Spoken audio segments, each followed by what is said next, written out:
En el Xavish, el Pessach, el setè dia de Pessach, tenim l'impressionant miracle de la partició del Mar Roig. Ara bé, aquest miracle parteix d'un miracle previ, seminal, que inicia tota la saga dels miracles i de la resolució de l'esclavitud d'Egipte del poble d'Israel, que és l'Atzaakà, el crit de lament del poble d'Israel en la seva esclavitud a Egipte.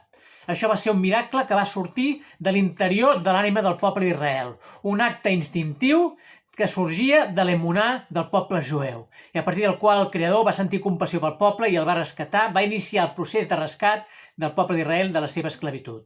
En canvi, l'acció de Nachshon ben Aminadab, que va ser la que va produir la partició del Mar Roig, va ser provenent d'una actitud activa, una actitud proactiva, una actitud en què no s'esperava la salvació del Creador, sinó que va ser el poble d'Israel que ell mateix va iniciar el miracle. Per tant, tenim aquests dos tipus de miracle, els passius i els actius en l'èxode d'Egipte. Moedim la Simcha, Veshavat Shalom.